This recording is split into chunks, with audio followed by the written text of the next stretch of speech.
mpona koluka kisi ya mbongo ndenge mibeko wana epesamaki fona coucher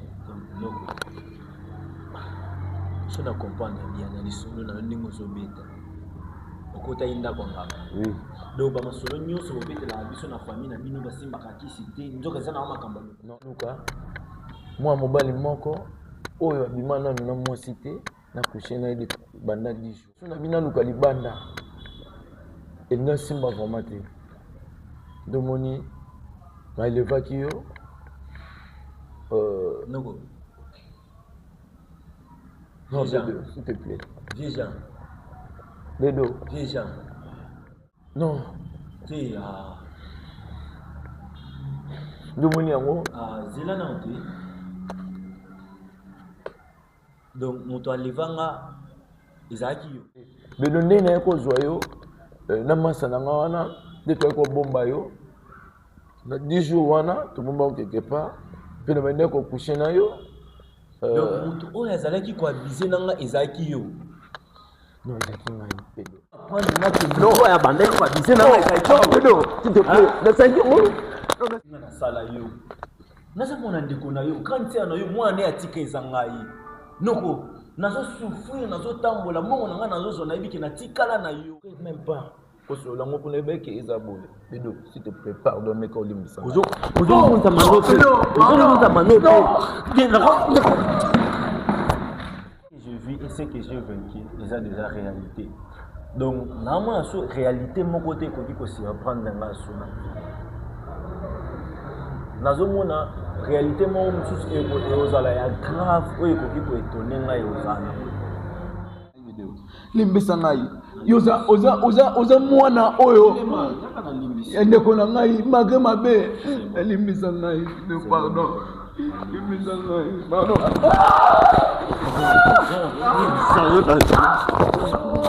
zapina kolimbisa Abe na yevela mama Nadine zala wana mwana lona Nadine zala wana mama bana Osunga bato ebele baputa yo mabe.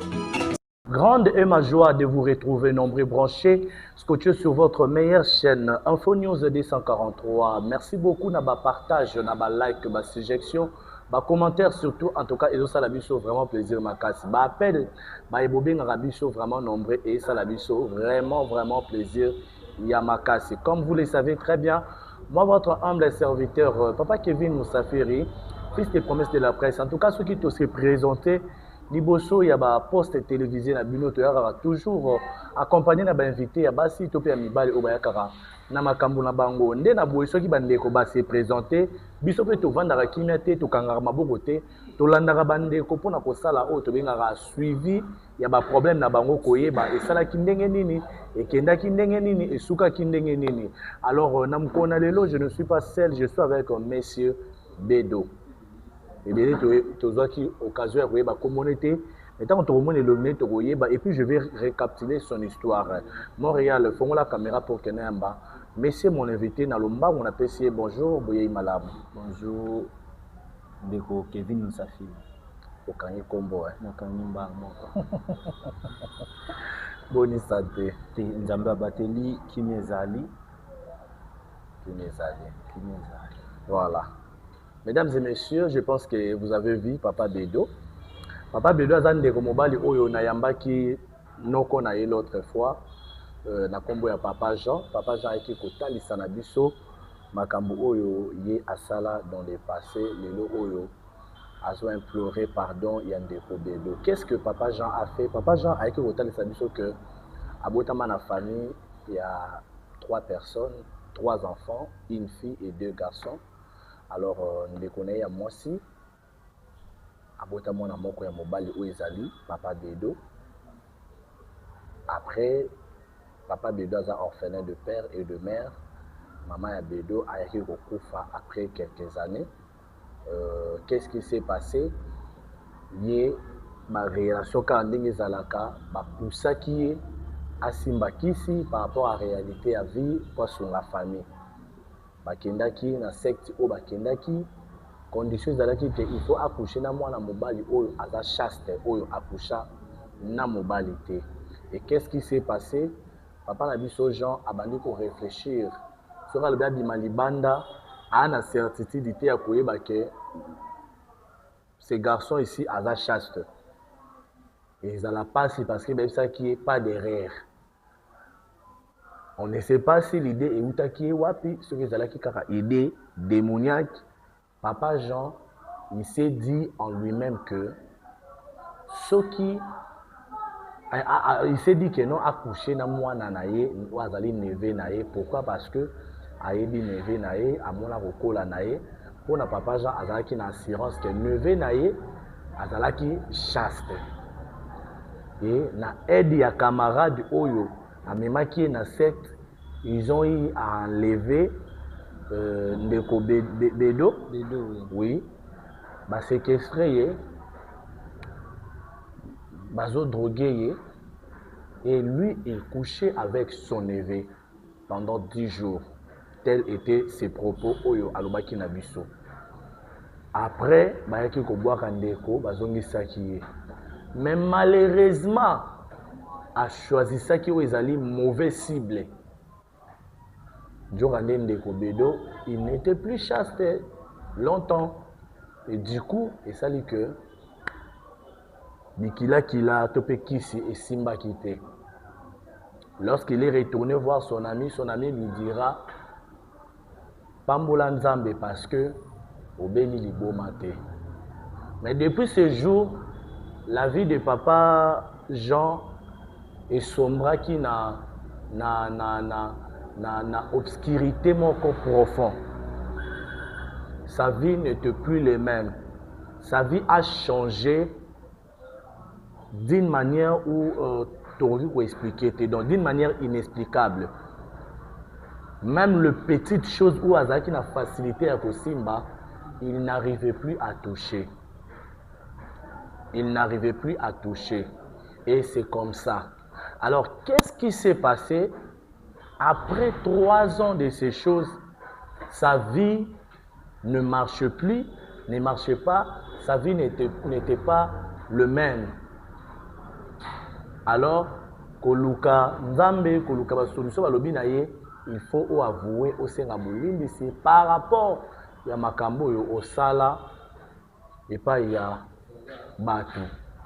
Et Ndena Boye, Papa Jean a déjà qui bon le col à la émission Nabiso Lobaki Aya na plateau Nabiso à Solo la Nabiso atali Sabiso problème naé poto bengele papa Bedo Nde papa Bedo tangwayaki to Solo la kinaé ils allaient tellement choquant papa Bedo kokai ko supporter réalité puis il était parti. Alors on a le col à tout ça là où ils a suivi ya kolanda bandeko. Nde na boye na kota ki a contact na papa Bedo. Alors na supplié qui est parce qu'il ne voulait pas kozonga na émission. Mais au moins ayoka ki ba explication lelo azongi papa Bedo. Je pense que santé za bien. Kola bateli souffle de vezali tout va bien. Voilà. Papa Bedo na nyonso e comme lui en tout cas. Nous sommes désolés parce que c'est quelque chose que Tori ko souhaité et comme il a monté. Dans le bamingi on a invité nanga même à mon pire ennemi, je ne peux pas accepter ce genre de choses et comme il a. Nazana ba ennemi mais c'est une façon de dire que même mutu soki azaki ennemi nanga non souhaité nyonso et comme mais tout sauf ça. Non souhaité ma bé mon côté à jar ya boye comme il a. C'est pourquoi Tolobi toza désolé na nyonso aussi de ça. Mais quand peut koyebisa biso papa Bedo. Papa Jean Azoni Nandako, vous avez y à parler à la maison. D'ailleurs, vous avez déjà sika morote boire sika morote. Déjà c'est oui. Vous avez sika morote. Souvent, on rendre visite place à Zalara. Ceux qui n'ont jamais quelque chose dans la semaine, quand la ninja zaleli. Aza oncle nanga mwana suka ya ba mama na biso. Babuta bango misatu. yende lokwa maman ou para on atika na ye ezaye na salara tout comme epa na yezo simba te nazo bundaka yanga moke nazo zwa na yaka kotika ya loko nanga parce que maman nanga azate oya kokaki kolia mbongo nanga azate atika linga leki na ye wana na bengaka ye vieja aza oncle nanga pona kwa bizeka leki na bengaka mingi vieja mais moto aza méchant na niveau moko okoki ko donc ezolekelanga ti lelo comment akoki kozwa légèreté ya kopenser facilement na nga et puis koluka koaleve nga bake babomi nga quelque part pendant 10 ans et 10 jours plutôt pendant 10 jours oya ke soki abimi akesala makambo na ye ntango akozonga aoyaka kepa na nga bakangi ngai elongi azoloba ata te mpo na kodetecte vent donc nakose senti kaka bato bakomi obendabenda nga pa bakangi ngai elongi asali oyo azalaki nango mposa abize na nga abimi akei kozonga aye abise na nga abimi na nga mon frère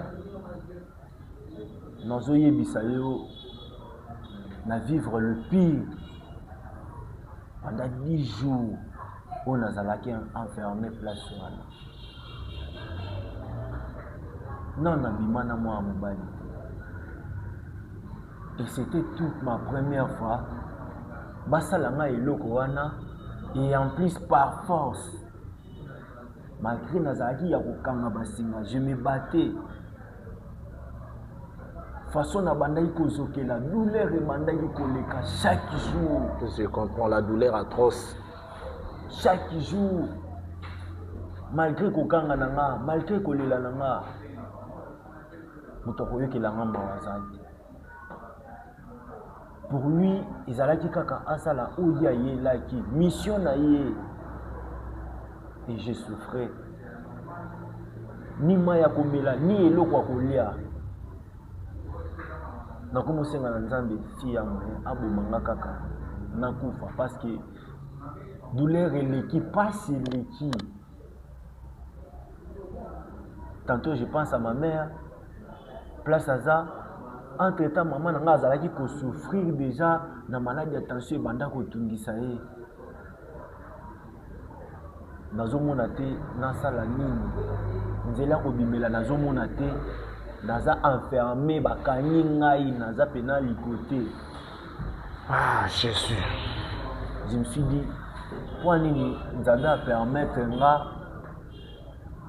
namona pasi oyo mpona nini nzambe atiki nga ayoki ata pasi ya mama na nga te jusqu'à ce que ntango mikolo ne ekoki azwi adroge nga lisusu batie nga elamba moko baye kokanga nga pour la dernière fois wana bake bwaka nga place bakenda bwaka nga balokoti nga bake na nga hôpital nasali lisusu 2 semaines na coma. Non, c'est pas vrai. Nasali 2 semaines na coma. Pendant ce temps-là, maman a salaki crise nae. Enfin, pendant l'évacuation, maman a bu pendant l'évacuation, maman a en vie.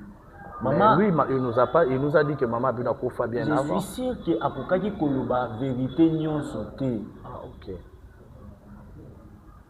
Na pasi wana yake mwana na ye moko ya mobali azalaka na ye tanto mwana na ye oyo asungaka ye wana asali plus de 5 jours azomona na te aza na nouvelle na nga te azoyeba te. Ça c'est ce qui a raisonnement wana quelque chose dans la vie de maman et après bayo yebisa nga asali ye pe azalaki soki 1 semaine na coma.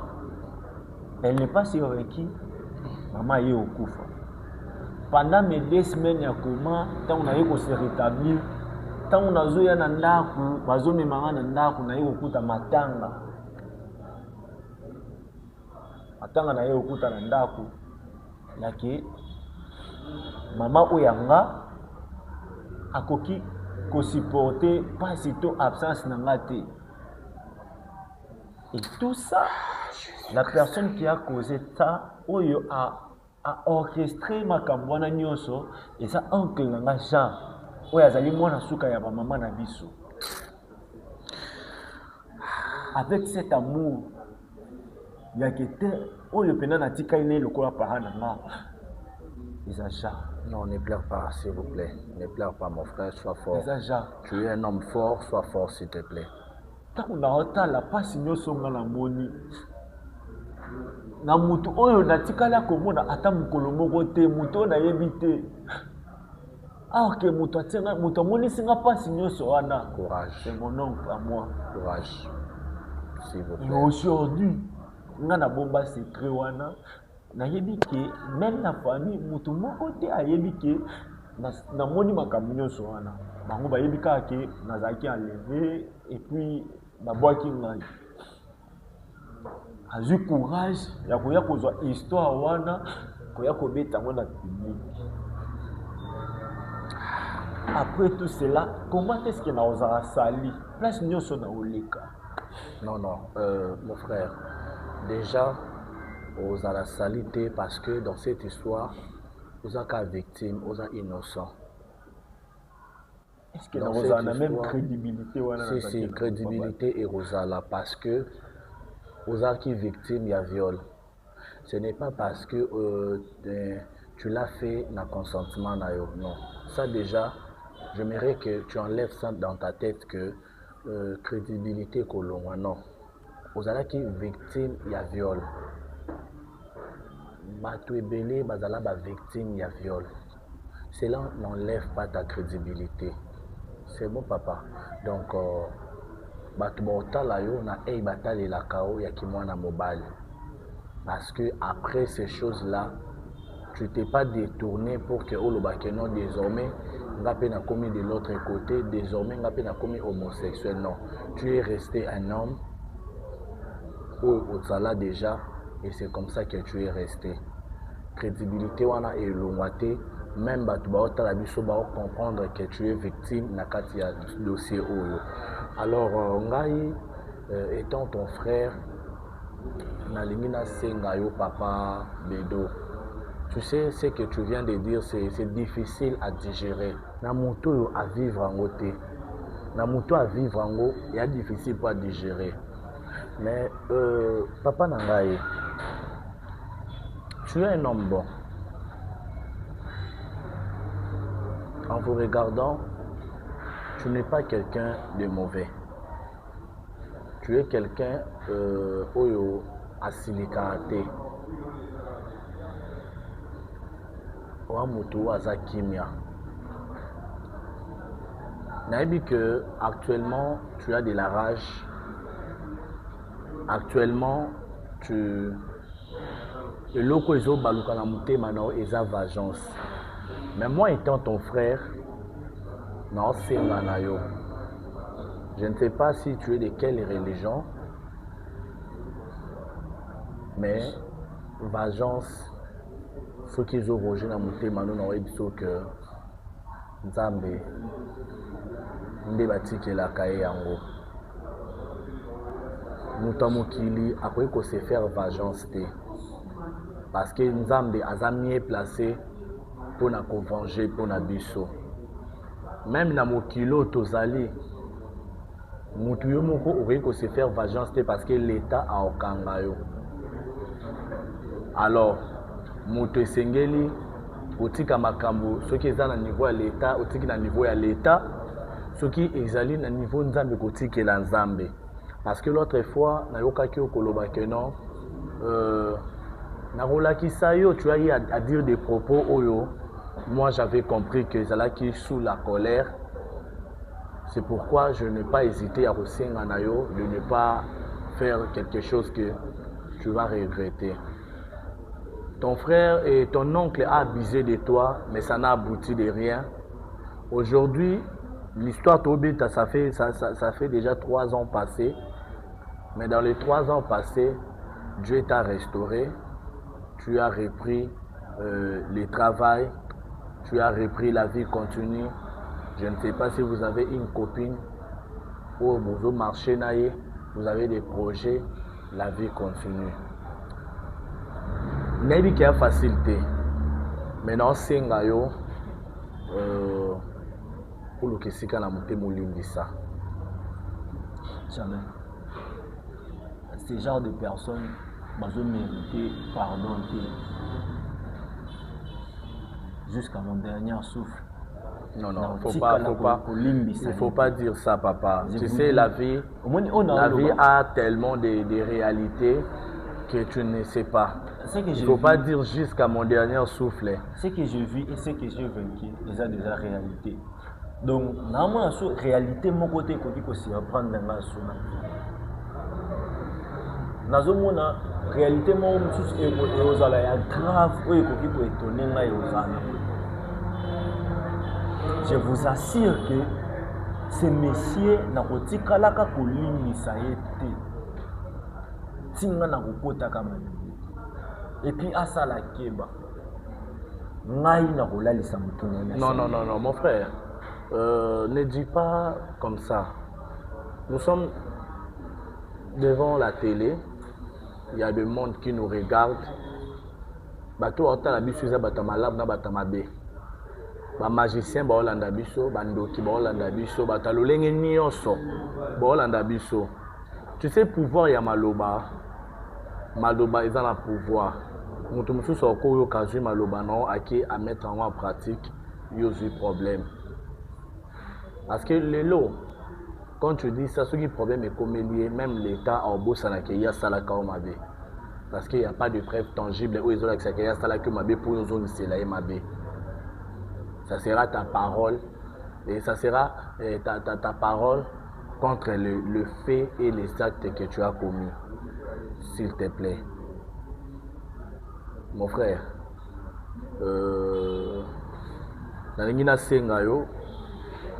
j'ai une personne là dehors à Landa qui paye émission, à l'Inga Solo Lanayo. So Rosala d'accord, on a cotisé pour que. Voilà. Et comme il faut Moutounion sur Landa qui émission, Moutoutou à l'Inga. Non, ce sont des personnes il y a de l'intérieur. Enfin, mon frère. Moi, je mérite que Olomulaka culpabilité. Ne te culpabilise pas parce que tu n'y es pour rien à Katia Makambo. C'est ça la mouto à Koyo Kasoni na Makambo, c'est ton oncle. C'est ça la mouto Oyo. À Kotambola, à Bomelo, c'est ton oncle. Toi, tu es une personne au Tambola tête haute, au Tambola sans craindre, au Tambola sans père. Parce que tu es innocent, aux victimes. C'est toi, il y a des victimes dans ma cambo. Il ne faut pas avoir honte. L'ongola culpabilité, s'il te plaît. L'ongola culpabilité. Naïbi ba te belé oyo. Basala ba victime de ces choses. Les lots basala père de famille.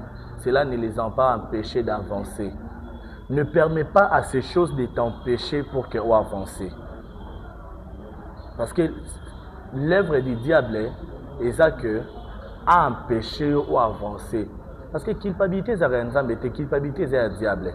Le diable a une culpabilité pour que au avancer pour atteindre l'objectif naé.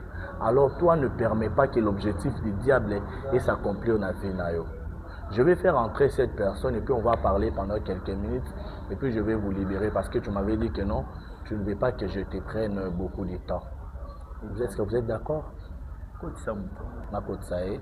Alors Montréal, si tu es même langage avec moi, une petite pause et puis ça la biso, papa na biso signe pour que à rejoindre la biso na plateau Oyo et puis nous allons parler. Merci. Et voilà, nous sommes de retour sur ces plateaux. Alors Montréal, j'aimerais que où sanga pendate na lombango kotsela ngai ndeko to solo là pour que tu libérer papa Bédo oyo aza vraiment un peu pressé. Alors non, c'est on a bien beau s'abonner massivement, beau partager, beau liker. C'est une façon de nous soutenir. Jean, yo le soir. Ah? Yo le soir. Ndeko, omoni ke bino bolukela bato ba problème sérieux. Façon on na solo lino pe na awa. Est-ce yo koko tsela ngai? Ah? Omoni yo, comment na yo pe na vie na nga? Omoni na vie na nga, mon frère. Kala. Mon frère, s'il vous plaît. Je ne voulais pas. Je ne voulais pas pour Koti ça. Pardon. Koti c'est na oka. Il m'a demandé, il m'a supplié de vous voir pour la seconde fois. Il m'a supplié de vous voir pour la seconde fois. Non, pardon, yo yeba yango. Ah, okotikala ko ata no soki mokili mobimbe ko limbisa yo ngana otika olimbiso. Non, na Bible pendant et puis yeba ko futa nyotso oyo sala. Oyo nyotso abisa na bina nga. Donc eza pardon pour limbisa nga no limbisa nga. Non, pour limbisa nga.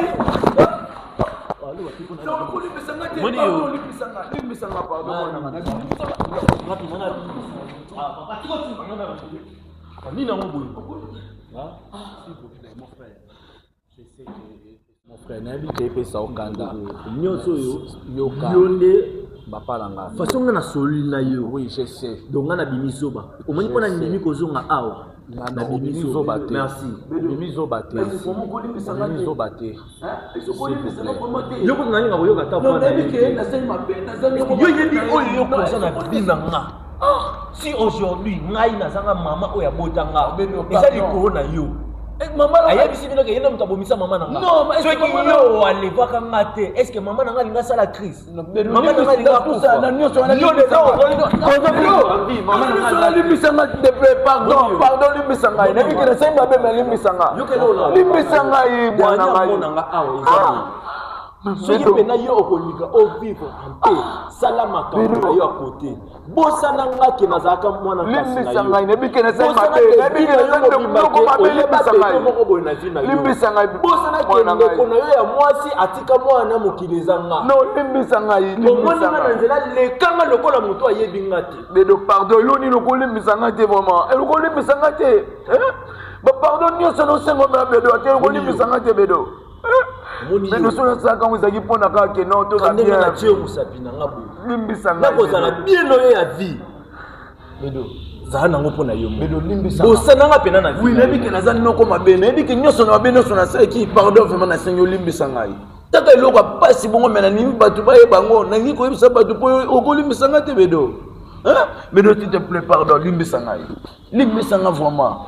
Limbisa nga vraiment na mutema moko. Bedo, nebi ke ezelo ko eza passe, mais pour l'instant limbisa nga.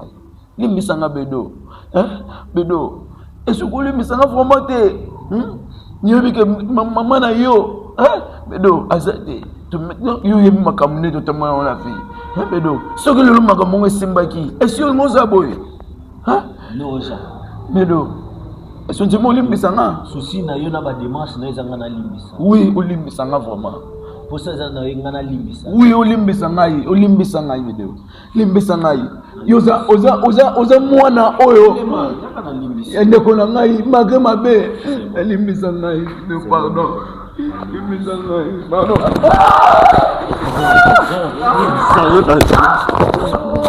Ya final ko limbisa na di. Sinon, pour maillot, de madame, s'il vous plaît. Maître, fais sortir papa Bédo. Fais sortir papa Bédo. S'il vous plaît. Maître, fais sortir papa Bédo, pardon.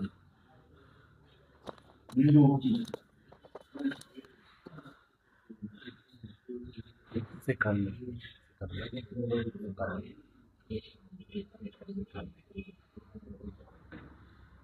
Très chers téléspectateurs, je suis obligé d'arrêter par ici parce que là, comprenez en tout cas, mon frère, je sais que c'est pas facile, ce que tu demandes parce que ton fils jusque-là, il n'a pas encore digéré. Voilà ce qu'il vient de faire. Ce qui n'a pas traité, je ne sais pas, moi-même, il n'a pas pour il est trop agressif et tout. Alors, tout peut ça y temps. Il a juste besoin du temps pour à comprendre. Il a vraiment besoin du temps. Maintenant, on sait, réfugie-toi à l'église. Donne ta vie à Jésus. Réponds-toi sincèrement. Et l'Éternel va te délivrer. C'est ce que je peux te dire comme conseil. Mais à côté de ton fils, il a besoin du temps. Il a vraiment besoin du temps. C'est ce que je peux te dire. Très chers téléspectateurs, j'étais obligé de Mobali parce que sa agressivité vraiment est vraiment des trop. Alors, vous s'abonner massivement, vous partager, vous liker. Donc, très prochainement un nouveau numéro. Restez toujours connectés sur ces chaînes et vous allez toujours informé dans la nouvelle Nabissonio surtout. Merci.